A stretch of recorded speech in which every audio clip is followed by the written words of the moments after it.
बिस्मिल्लाहिर्रहमानिर्रहीम। आज चूँकि 11वीं शरीफ है तो 11वीं शरीफ के हवाले से बहुत देर से मेरी ख्वाहिश थी कि मैं इस बारे में बताऊं कि 11वीं शरीफ असल में है क्या। हमारे यहाँ असल में लोग जानने की कोशिश नहीं करते। बहुत सारा बड़ा तबका है मुसलमानों का पूरी दुनिया में जो 11वीं शरीफ को मनाता है, मगर अगर लोगों से पूछा जाए कि वो 11वीं शरीफ क्यों मनाते हैं तो उनके पास इसका जवाब बहुत सौ के पास नहीं होता। बस इसकी निस्बत वो सैयदना जनाब गौसुल आज़म शेख अब्दुल कादिर जिलानी से ज़रूर जोड़ते हैं, मगर उनको कुछ इसके बारे में पता नहीं होता कि 11वीं वाले दिन उनका वसाल हुआ, उनकी पैदाइश हुई, या क्या क्या इसकी निस्बत क्या है सैयदना जनाब गौसुल आज़म के साथ। तो इसके लिए मैं मुख्तसरन अर्ज़ कर देती हूँ कि 11वीं शरीफ असल में इसकी निस्बत तो है नबी पाक सल्लल्लाहु अलैहि वसल्लम की, चूँकि 11 अज़वाज मुतहरात थी तो हज़रत सैयदना जनाब गौसुल आज़म को एक ख़ास निस्बत से 11 अज़वाज मुतहरात का वो दिन मनाया करते थे। यानी 11 हर महीने की 11 तारीख़ को वो एक जैसे ख़त्म शरीफ पढ़ाते हैं, जैसे आप अपने जो उनके मदरसे के स्टूडेंट्स थे उनके यहाँ वो ख़त्म दिलाया करते थे हर महीने की 11वीं तारीख़ को। उसकी निस्बत कहा जाता है कि हज़रत सैयदना जनाब गौसुल आज़म को निस्बत थी या मोहब्बत से वो हज़ूर अलैहिस्सलाम की अज़वाज मुतहरात, चूँकि हज़रत सैयदना जनाब गौसुल आज़म ये काम करते थे आप सल्लल्लाहु अलैहि वसल्लम की अज़वाज मुतहरात की निस्बत से हर महीने की 11 को वो ख़त्म शरीफ दिलाते थे और अपने स्टूडेंट्स जो उनके मदरसे के थे वो पढ़ते थे और उस पर वो फिर खाना खाते थे। तो इस तरह का यानी कि वो सदका व खैरात भी ज़ाहिर करते थे, खाना खिलाते थे लोगों को। तो जब उनका वसाल मुबारक हो गया तो लोगों ने उन्हीं के तरीक़ के ऊपर, जो वो हर महीने की 11 तारीख़ को 11वीं शरीफ मनाते थे, उन्हीं के तरीक़ के ऊपर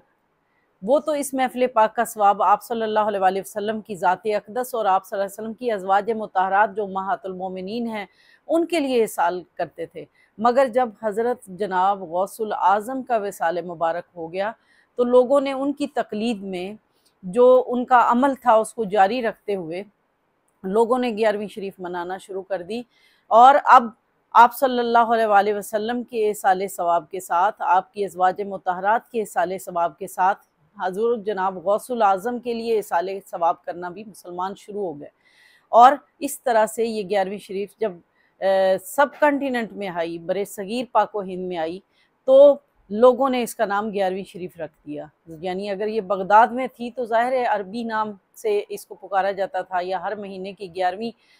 को बस ये इसाल किया जाता था, मगर पाकिस्तान और इंडिया में या इस खिते में आई तो इसको हम 11वीं शरीफ कहने लग गए। तो इस निस्बत से हम ये 11वीं शरीफ मनाते हैं और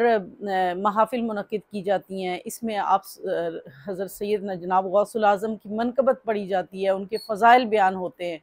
और उनके जो मनाक़िब हैं वो बयान होते हैं,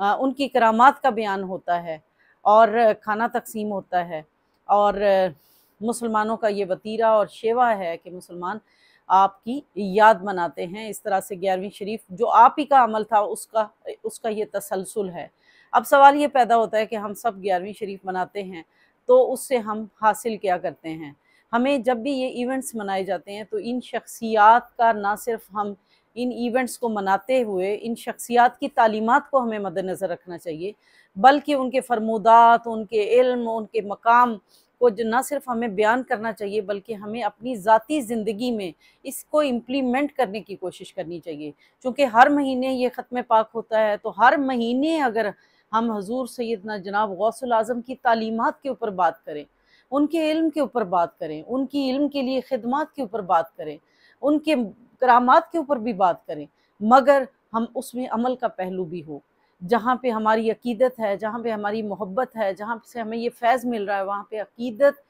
के साथ-साथ अगर इल्म का पहलू शामिल हो जाए, अगर अमल का पहलू शामिल हो जाए तो जो लोग इस तरह की महफ़िल पे एतराज़ करते हैं वो एतराज़ मिट जाए। तो मेरी रिक्वेस्ट है, मेरी ये कोशिश है कि हम जो सैयदना जनाब गौसुल आज़म की असल तालीमात हैं उनकी तरफ आएँ और जो उनके फरमूदात हैं उनकी तरफ आएँ, जो इल्म में उनका मकाम और मर्तबा है उनकी तरफ आएँ। हमें खाली या गौसुल आज़म दस्तगीर कहने की बजाय उनके उनकी तरह का, उनकी इत्तिबा में उस तरह के इल्म के रास्ते पे चलना चाहिए जो उनका इल्म था। वो अपने वक्त में इल्म की जिस मनसब पर फाइज थे और वलायत के जिस मनसब पे फाइज थे, वो अपनी मिसाल आप थे। अल्लाह से दुआ है कि अल्लाह ताला जहाँ हम इतने इस तरह के वाक़यात बयान करते हैं, जहाँ पे हम इस तरह के इवेंट्स मनाते हैं, जहाँ पे हम इन हस्तियों और इन बुज़ुर्गों की याद मनाते हैं, और याद मनाना ज़रूरी भी है,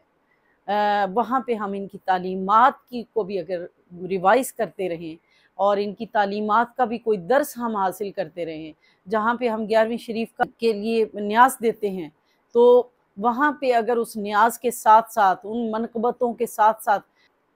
हज़ूर शेख सैयद अब्दुल कादिर जिलानी की तालीमात और उनके इल्म पे भी बात की जाए और अमल की बात की जाए, तो बहुत ही अच्छा होगा। जहाँ जहाँ भी हम ये महफ़िल आज के दिन मना रहे हैं, मेरी सबसे रिक्वेस्ट है